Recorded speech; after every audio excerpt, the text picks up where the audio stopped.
વર્તમાન કેન્દ્ર સરકારે 12 વર્ષ સફળતાપૂર્વક પૂર્ણ કર્યા છે. તેના સંદર્ભમાં પ્રસ્તુત છે રાષ્ટ્રીય શિક્ષણ નીતિ NEP 2020 અંગે વિશેષ ચર્ચા. ચર્ચામાં ભાગ લેશે ગુજરાત યુનિવર્સિટીના પત્રકારત્વ વિભાગના વડા પ્રોફેસર સોનલ પંડ્યા અને શ્રી ત્રિલોક સંઘાણી. કાર્યક્રમની પ્રસ્તુતિ દીપશિખા દુર્ગાપાલની. મિત્રો નમસ્કાર. મિત્રો આપનું સ્વાગત અને આજના આપણા અતિથિનું પણ સ્વાગત કરીએ. સોનલ, આપને નમસ્કાર. આભાર. મિત્રો, કેન્દ્ર સરકારના જે 12 વર્ષ સમાપ્ત થયા છે એ સંદર્ભમાં શિક્ષણ ક્ષેત્રમાં જે નવા પરિવર્તનો આવ્યા છે એ વિશે આપણે ડોક્ટર સોનલ સાથે વાત કરવાની છે. ડોક્ટર સોનલ શિક્ષણ સાથે લગભગ 30 વર્ષથી સંકળાયેલા છે અને ગુજરાત યુનિવર્સિટીના પત્રકારત્વ વિભાગના અધ્યક્ષ તરીકે તેઓ કાર્ય કરી રહ્યા છે. અલગ અલગ સ્તરો પર એમણે કામ કર્યું છે. આપણે જ્યારે શિક્ષણ નીતિની વાત કરીએ, નવી સરકારને કારણે શિક્ષણ નીતિમાં જે પરિવર્તન આવ્યા એની વાત કરીએ તો આપણે સૌથી પહેલો ઉલ્લેખ કરવો પડે NEP એટલે કે નેશનલ એજ્યુકેશન પોલિસી 2020નો. તો તમારી દ્રષ્ટિએ NEP 2020 એની હાઇલાઇટ શું છે? એટલે જેને વિશેષ શિક્ષણ નીતિ કહેવાય એ બહુ વર્ષો પછી આવી, કારણ કે દુનિયામાં બહુ બધા પરિવર્તનો આવ્યા, મુખ્યત્વે ટેકનોલોજીને લઈને. ભારત જેવા દેશ છે જ્યાં ગ્લોબલાઇઝેશન, આર્થિક ગ્લોબલાઇઝેશન આવ્યું, વૈશ્વિકીકરણ આવ્યું, એટલે એક પાયાના પરિવર્તન વિશ્વના તમામ ક્ષેત્રોમાં આવ્યા. એટલે શિક્ષણ નીતિમાં બદલાવ એ બહુ અનિવાર્ય જરૂરિયાત હતી અને કોઈ પણ રાષ્ટ્રને મજબૂત બનવા માટે આપણે બધા લોકો સ્વીકારીએ છીએ કે શિક્ષણ એ બહુ મહત્વનું ક્ષેત્ર છે કોઈ પણ દેશને મજબૂત બનાવવા, આગળ લઈ જવા. અને એમાં શિક્ષણ નીતિ એ બહુ નિર્ણાયક પરિબળ છે. એટલે 2017માં એનું એક ગઠન કરવામાં આવ્યું અને એનો જે અહેવાલ છે એ 2019માં તૈયાર થયો, પણ જેને નીતિ સ્વરૂપે એ 2020માં, અને એટલા માટે આપણે રાષ્ટ્રીય શિક્ષણ નીતિ 2020 NEP 2020 તરીકે ઓળખીએ છીએ. એની 3 મહત્વની, જેને તમે ધ્યેયો કહી શકો, એ છે સમાન શિક્ષણ, સમાવેશી શિક્ષણ અને સર્વાંગી વિકાસને પ્રોત્સાહન આપતું આંતરવિદ્યાકીય શિક્ષણ, કે જેમાં આપણે એવું જાણીએ છીએ કે સ્પેશિયલાઇઝેશનના નામે બીજા વિષયની આપણને ખબર જ ના હોય. હવે જીવાતું જીવન તો એકબીજા સાથે સંકળાયેલું છે, બરાબર? એટલે તમે કોઈ ગામની વાત કરો તો એમાં ખેતી છે એ વિજ્ઞાનનો પણ વિષય છે, સમાજ વિજ્ઞાનનો વિષય છે, ભાષાનો વિષય છે. તો આમાં મુખ્ય વાત એ છે કે એમાં આંતરવિદ્યા શાખાકીય, જેને ઇન્ટરડિસિપ્લિનરી ટીચિંગ એપ્રોચ કહે છે, એના પર વિશેષ ભાર આપવામાં આવ્યો છે. કે તમે માનો કે હું એન્જિનિયરિંગ ભણું છું એટલે મારે ભાષાની શું જરૂર, એવું નથી. એટલે પહેલા આપણે એને એવું નહોતા માનતા. હા, એ ખાસ કરીને ઉચ્ચ શિક્ષણમાં એવું હતું કે સ્પેશિયલાઇઝેશનના નામ હેઠળ જેમાં તમે ભણો એમાં તમારું જ્ઞાન અને સમજણ હોય, પણ બાકીના વિષયો સાથેનું તમારું અનુસંધાન ઓછું થતું જાય. પણ આમાં એવી તક આપવામાં આવી છે કે તમે આંતર વિદ્યા શાખાકીય અપ્રોચથી ભણી શકો. એટલે તમે મેથેમેટિક્સ ભણતા હો, બરોબર, કે એડવાન્સ સ્ટેટિસ્ટિક્સ ભણતા હોય ને તમને એવું લાગે કે મને સંગીત પણ શીખવું છે, તો તમે શીખી શકો, એની ક્રેડિટ પણ મેળવી શકો. એટલા માટે આપણે એને સર્વાંગી વિકાસ સાથે જોડીએ છીએ. મને એવું લાગે છે કે સૌથી વધારે મહત્વની વાત આખા જે NEP 2020 જે છે એમાં આ બાબત છે. બરોબર. તો પાછલી શિક્ષણ નીતિ ને આ શિક્ષણ નીતિમાં એક શિક્ષણવિદ તરીકે સૌથી મહત્વનો તફાવત કયો છે? મારી દ્રષ્ટિએ 2 મહત્વના મુદ્દાઓ છે. આપણે માતૃભાષાનું મહિમા ઘણી બધી રીતે ગાયો, પણ માતૃભાષાને એક પસંદગી અથવા એક શિક્ષણનો મેન્ડેટરી ભાગ તરીકે આ નીતિમાં મૂકવામાં આવ્યો છે. અને બીજું કે ભારતની પોતાની એક જ્ઞાનની પરંપરા છે. તમે જો આધુનિક વિજ્ઞાનનો ઇતિહાસ જુઓ તો ભારતમાં એ 200 વર્ષથી 250 વર્ષથી કઈ જૂનો નથી. બરોબર. તો આપણું જે સિવિલાઇઝેશન છે એ તો 5000 વર્ષથી પણ જૂનું છે. તો એ આપણે એક પ્રજા તરીકે, નાગરિકો તરીકે કેવી રીતે વિકસ્યા, આપણી જ્ઞાનની પરંપરા છે, આપણી આરોગ્યની પરંપરા છે, આપણા સામાજિક રિવાજોની પરંપરા છે, આપણી ફિલોસોફીની પરંપરા છે. તો આપણે એના માટે ગૌરવ ચોક્કસ લેતા હતા અને એ શીખવા માટેનું વિશેષ પ્રોવિઝન હતું. પણ આ નીતિમાં એવું છે કે ભારતીય જ્ઞાન પરંપરા જે છે, જેને ઇન્ડિયન નોલેજ સિસ્ટમ IKS તરીકે પણ ઓળખીએ છીએ, એ તમામ વિષય જે છે એની સાથે તમારે સાંકળીને જોવાનું, જેમાં ગીતા, ઉપનિષદ, વેદ, પુરાણ, તમારી ઇન્ડિજિનિયસ વે ઓફ લિવિંગ. એટલે આ 2 બાબતો એવી છે કે જે મારી દ્રષ્ટિએ આખી જે શિક્ષણ નીતિ છે, એક માતૃભાષામાં શિક્ષણ અને ભારતીય જ્ઞાન પરંપરા પર વિશેષ ભાર, એ બહુ મહત્વની બાબત છે. અચ્છા, હવે આપણે જે ઉચ્ચ શિક્ષણની વાત કરીએ ડોક્ટર સોનલ, તો એની ગુણવત્તા સુધારવા પર આમાં એનઈપીમાં શું જોગવાઈ છે, અથવા તો એ કઈ રીતે કાર્ય કરે છે? એમાં એમણે 3 બાબતો પર બહુ વિશેષ ભાર આપ્યો છે. એક છે રિસર્ચ, એટલે સંશોધન, ઇનોવેશન, તમે કંઈક નવી રીતે કઈ વાતને જોઈ શકો છો, જેને આપણે ક્રિટિકલ થિંકિંગ કહીએ છીએ. પહેલી જ વાત, તમે ઓરિજિનલ એનો દસ્તાવેજ જુઓ તો એમાં વિશેષ ભાર જે છે એ ક્રિટિકલ થિંકિંગ વિશે આપ્યો છે, કે જેમાં તમે કોઈ પણ વાતને જુદી રીતે જોતા શીખો. સંશોધન એક બીજો એનો મહત્વનો ભાગ છે. અને ત્રીજું જે છે એ છે વિસ્તરણ, જેને આપણે એક્સટેન્શન કહીએ છીએ. હવે એમાં તમે વિસ્તરણની સાથે સાથે તમારા વ્યવસાયિક સ્કિલ એટલે કૌશલ્ય પણ શીખી શકો. આ બંનેને જોડતી જે વાત છે એ છે ઇન્ટર્નશીપ. એટલે ઉચ્ચ શિક્ષણમાં ઇન્ટર્નશીપ દરેક વિષયોમાં એનો ભાગ બનાવી છે. એટલે આપણે એવું કહી શકીએ કે પ્રેક્ટિકલ શિક્ષણ મળે વિદ્યાર્થીને, એની ઉપર ભાર છે, એવું આપણે કહી શકીએ. હા, એટલે આપણે ત્યાં એવું હતું કે ભાઈ આપણું જે મોટાભાગનું શિક્ષણ છે વધારે પરીક્ષાલક્ષી અને પુસ્તકલક્ષી છે. બરોબર. એને જીવનલક્ષી અને વધારે વ્યવસાયલક્ષી બનાવવા માટે ઘણા બધા વ્યવસાયો, જેમ કે મેડિકલમાં કે એન્જિનિયરિંગમાં ઇન્ટર્નશીપ હતી, પણ બાકીના વિષયોમાં નહોતી. દાખલા તરીકે બીકોમ થાય તો એ બેંકમાં ના પણ ગયા હોય અને છતાંય ફાઇનાન્સનું જોતા હોય, તો એવું નહીં. હવે તમારે ફરજિયાત દરેક વિષયમાં ઇન્ટર્નશીપ કરવાની થશે. એટલે મને એવું લાગે છે કે એને કારણે આપણે જે વિચારીએ છીએ કે એક હોલિસ્ટિક ડેવલપમેન્ટ થાય અને એક ઇન્ટરડિસિપ્લિનરી લર્નિંગ થાય. દાખલા તરીકે તમે બેંક મેનેજર છો તો તમને કોને લોન આપવી જોઈએ અને કોને જરૂર છે એ જાણવા માટે તમારે એની સોશિયોલોજી જાણવી પડે. તમારે એમની સાથે વાત કરવા માટે તમને એની ભાષા આવડવી જોઈએ.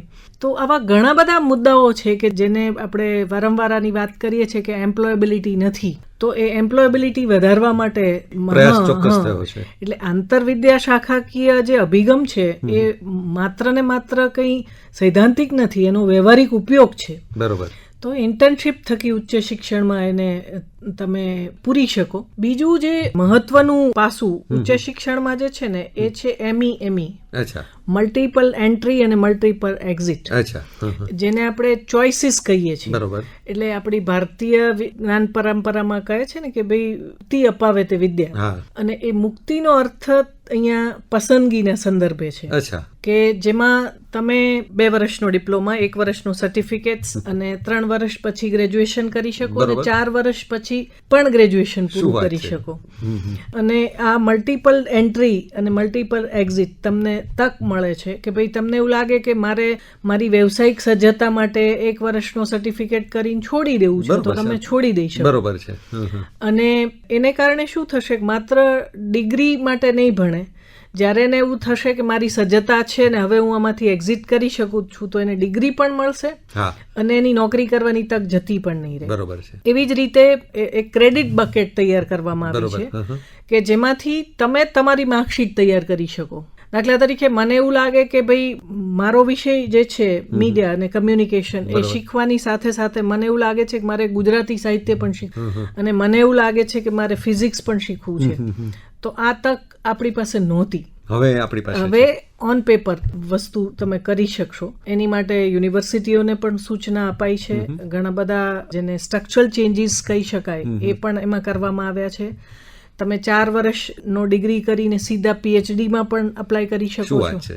એટલે સંશોધનને પણ આ રીતે પ્રોત્સાહન આપી શકો તમે, કારણ કે પેલા આપ જાણો છો કે પીએચડીમાં એડમિશન મેળવવાનું જ મુશ્કેલ હતું. તમે પોસ્ટ ગ્રેજ્યુએશન કરો 2 વર્ષ, પછી એમાં 55% આવે, પછી તમે આ કરી શકો. એટલે આ પ્રકારની એક ફ્લેક્સિબિલિટી, જે વિદ્યાર્થીઓના હિતની ફ્લેક્સિબિલિટી તમે કહી શકો, એ ઉચ્ચ શિક્ષણમાં છે. હવે આપણે જ્યારે વ્યવસાયિક શિક્ષણની વાત કરીએ તો વ્યવસાયિક શિક્ષણ અને આપણું જે શિક્ષણનો મુખ્ય પ્રવાહ છે એ બંનેને એનઈપી કઈ રીતે જોડે છે, એ પણ થોડી વાત કહેશો? આ બહુ મહત્વનો સવાલ છે, કારણ કે આપણે એવું માનીએ છીએ કે વ્યવસાયિક શિક્ષણ એનાથી જે છે એ બાકીના શિક્ષણથી જુદું છે. હું એવું માનું છું કે તમામ શિક્ષણ, વ્યવસાયિક શિક્ષણનો અર્થ શું છે, તો કે ભાઈ તમારો વ્યવસાય અને તમારો અભ્યાસક્રમ વચ્ચે ઓછામાં ઓછું અંતર હોય. બરોબર છે. રાઈટ. દાખલા તરીકે તમે સાયકોલોજી ભણો છો તો તમે સાયકોલોજીમાં બાળકોના મનોવિજ્ઞાન પર પીએચડી કર્યું, પણ તમે 3જા ધોરણમાં વાર્તા કહી શકો છો બાળકોને કે જેમાં બાળકને રસ પડે? બરોબર. તો એ મારા જ્ઞાનનું એપ્લિકેશન છે. હું બાળકોની મનોવિજ્ઞાનની નિષ્ણાત હોઈ શકું, પણ મારી આ જ્ઞાન જે છે એ હું જ્યાં સુધી અપ્લાય નથી કરતી ત્યાં સુધી એ જ્ઞાન જે છે એનો અર્થ નથી રહેતો. એટલે મને એવું લાગે છે કે માત્ર વ્યવસાયિક નહીં, તમામ અભ્યાસક્રમો જે છે એને તમારે વ્યવસાય સાથે અને સમાજ સાથે બંને રીતે જોડવા પડે. બરોબર. તો જ એમાંથી ઓટોમેટિકલી એક એમ્પ્લોયેબિલિટી વધે. દાખલા તરીકે આપણે ત્યાં લોકો માને છે ગુજરાતી ભાષા, પણ ગુજરાતીમાં પણ આ 3 બાબતો છે ભાષા શિક્ષણની. કારણ કે ભાષામાં આપણે એવું એક જમાનામાં માનતા હતા કે જેને અંગ્રેજી આવડે એને જોબ મળે. અત્યારે એવું નથી, જેને સારું ગુજરાતી આવડે એને જોબ મળે. અચ્છા. કારણ કે અંગ્રેજીમાં તો ઘણા બધા આખા દેશમાંથી યુવક યુવતીઓ મળી જાય. ગુજરાતીમાં અત્યારે એવું છે કે તમારું 80% જે પ્રાઇમરી એજ્યુકેશન છે એ ગુજરાતી માધ્યમમાં થાય છે. બરોબર.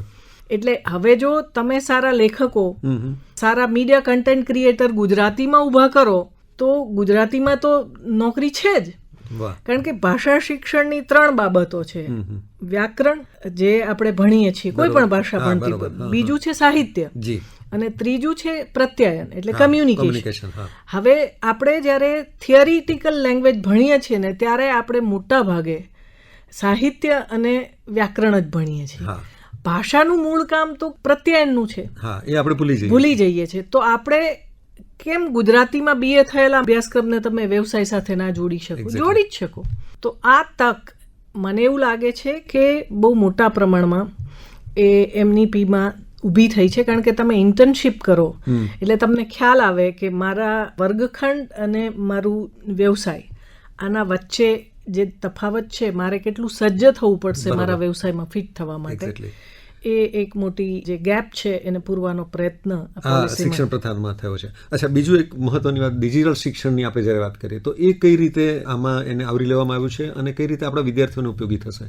હા, એટલે આમાં એવું છે કે જે પરંપરાગત શિક્ષણ અને નવું આધુનિક શિક્ષણ આ બંનેનો સમન્વય આ બંનેમાં કરવામાં આવ્યો છે. એટલે ઘણા બધા લોકો એવું કહે છે કે ભાઈ તમે ભારતીય જ્ઞાન પરંપરાની વાત કરો છો, પણ જે સ્ટ્રક્ચર છે તમારું સેમેસ્ટર સિસ્ટમનું ને ક્રેડિટનું, એ તો વિદેશનું છે. તો આ આખી નીતિ છે ને સમન્વયની નીતિ છે. માત્ર આપણે આપણું જે છે એને ભૂલી જઈએ એ પણ બરાબર નથી, પણ તમારે વિશ્વ સાથે કદમ મિલાવવા માટે એ પદ્ધતિને અમલમાં મૂકવી પડે. એટલે ઘણા બધા કોર્સમાં 45% સુધી તમે ઓનલાઈન માટેની છૂટ ગવર્મેન્ટ તમને આપશે, જેથી કરીને વિદ્યાર્થીઓ જે છે એ વ્યવસાયની સાથે પણ ભણી શકે. અને આપણે વિશ્વના જ્ઞાનમાં જ્યારે તમે ઓનલાઈન અવેલેબલ છો ત્યારે આપણી એક હાજરી નોંધાવી શકીએ. બરોબર છે. એટલે ટેકનોલોજી ઉપર આમાં વિશેષ ભાર આપવામાં આવ્યો છે. અને ટેકનોલોજીનો ઉત્તમ ઉપયોગ શિક્ષણમાં કઈ રીતે કરી શકાય. અત્યારે AI એક આપણે એને પડકાર તરીકે જોઈએ છે, પણ એક તક પણ છે. અને ઉચ્ચ શિક્ષણમાં બહુ બધા બદલાવ AI પછી તમારે લાવવા પડશે, તો એની માટેનું સંશોધનની જોગવાઈ નો પ્રસ્તાવ પણ આમાં ચોક્કસ આપવામાં આવ્યો છે. જી, એટલે આપણે કેન્દ્ર સરકારની નવી શિક્ષણ નીતિ એટલે NEP 2020ની વાત કરીએ તો ઘણા બધા આપણને સારા સંકેત આપણને મળે છે ભવિષ્ય માટે, એવું આપણે કહી શકીએ. એક શિક્ષણવિદ તરીકે સોનલ, તમારે NEP 2020ને એક વાક્યમાં કહેવી હોય તો તમે કઈ રીતે એને કહેશો? આપણે ઇન્ક્લુઝિવનેસ, અત્યારે સસ્ટેનેબલ ડેવલપમેન્ટ ગોલ પર વિશ્વ કામ કરે છે, જેમાંથી આપણે ઇન્ક્લુઝિવ ડેવલપમેન્ટ, જેને આપણે સમાવેશી વિકાસ કહીએ છીએ. તો હું એવું માનું છું કે સમાવેશી વિકાસ કરી શકીએ એવી ઘણી બધી તકો આમાં છે. બરાબર. અને હું એને જ મુખ્ય વાત માનું છું, કારણ કે આપણે સર્વાંગી વિકાસ છે એ શિક્ષણનો હેતુ હોવો જોઈએ. માત્ર વ્યવસાયિક નોકરી મળી જાય એવો નહીં હોવો જોઈએ. એટલે સર્વાંગી વિકાસ જે છે અને સમાવેશી વિકાસ, આ બંને મુદ્દાઓ સૌથી વધારે NEP દ્વારા તમે એનું સંવર્ધન કરી શકો એવો અવકાશ છે. બરાબર. હું એવું માનું છું કે તમે આ એક પ્લેટફોર્મ છે એને ઉત્તમ રીતે તમારા વિકાસમાં, તમારા પોતાના અંદર ઇન્વેસ્ટ કરવા માટે આનો ઉપયોગ કરો, તો હું એવું માનું છું કે ચોક્કસ આપણે સારા નાગરિકો પણ આપી શકીશું અને એકદમ સક્ષમ પ્રોફેશનલ પણ દેશને અને દુનિયાને આપી શકીશું. તો આપણું જે સ્વપ્ન છે 2047 સુધીમાં વિકસિત ભારતનું જે સ્વપ્ન છે, એમાં આપણે આ શિક્ષણ પદ્ધતિ એક બહુ મહત્વનો ભાગ ભજવશે એ આશા સાથે. અને ડૉક્ટર સોનલ, આપણે બહુ જ સરળ ભાષામાં નવી શિક્ષણ નીતિ વિશે કેટલીક ઉપયોગી માહિતી આપી એ બદલ આપનો આભાર. આપને ખૂબ શુભેચ્છા. Thank you. ખૂબ ખૂબ આભાર આકાશવાણીનો. હમણાં જ આપ સાંભળી રહ્યા હતા રાષ્ટ્રીય શિક્ષણ નીતિ NEP 2020 અંગે ગુજરાત યુનિવર્સિટીના પત્રકારત્વ વિભાગના વડા પ્રોફેસર સોનલ પંડ્યા અને શ્રી ત્રિલોક સંઘાણીની વિશેષ ચર્ચા. કાર્યક્રમના પ્રસ્તુતકર્તા દીપશિખા દુર્ગાપાલ.